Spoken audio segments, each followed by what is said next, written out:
Il faut emprunter des chemins escarpés, se frayer un passage.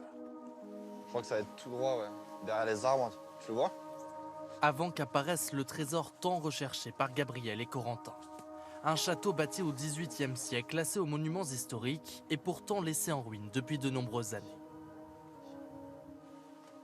Ça, c'est ouvert, parfait. Un site idéal pour ces explorateurs d'un nouveau genre, adeptes de l'urbex, comprenez d'exploration urbaine. La pratique consiste à visiter des bâtisses abandonnées, découvrir des lieux figés dans le temps. Ça nous passionne de savoir pourquoi ça a été abandonné, qu'est-ce qui s'est passé avant que ça soit abandonné, la vie qu'il y avait avant, les choses qui s'y passaient. Il y a toujours une histoire super intéressante derrière chaque lieu qu'on explore. Oh, la belle grand. Ah ouais. Il reste tous les trucs à manger. Les épices, la menthe.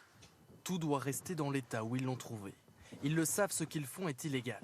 Ils sont sur une propriété privée et encourent jusqu'à 1 an d'emprisonnement et 15 000 € d'amende. Chacune de nos explorations, on se fixe des limites. Il y a forcément des règles à respecter pour tout le monde. C'est des règles de bienveillance. On n'a pas le droit de casser. Évidemment aussi, il ne faut pas commettre de vol. En 3 ans, ils ont déjà exploré et filmé des dizaines de sites. Cet hôpital, cette école ou cette vieille bâtisse endormie. Comme eux, ils sont de plus en plus nombreux à découvrir ces sites. Aujourd'hui, on se retrouve pour un nouvel épisode Urbex. Je suis cette fois-ci dans une maison abandonnée. Aujourd'hui, on explore un ancien musée préhistorique. Une discipline dans des lieux vétustes et délabrés qui n'est pas sans danger. Depuis 2015, au moins 4 jeunes sont morts en pleine exploration. Pour éviter les accidents, Gabriel et Corentin préparent scrupuleusement leurs expéditions en se documentant et en faisant du repérage sur Internet. Cet ancien garage sera leur nouveau terrain de jeu. Il est dans un état très misérable, mais il reste beaucoup de choses à découvrir. Les 2 explorateurs filment chacune de leurs découvertes et les partagent ensuite avec une communauté toujours plus importante. Dans l'ancienne chambre des propriétaires. On le voit d'année en année que la communauté ne cesse de grandir. C'est une pratique qui se démocratise vraiment de plus en plus.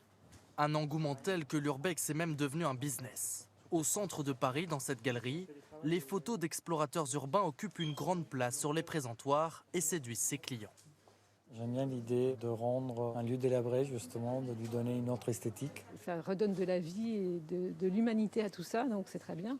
Des œuvres qui se vendent entre 35 et 3 500 € et qui se hissent dans le top des ventes de la boutique. C'est devenu un courant à part entière.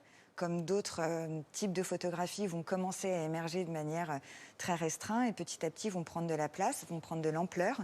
Une seconde vie pour ces lieux délaissés, comme un témoignage de notre histoire, les dernières traces de notre passé.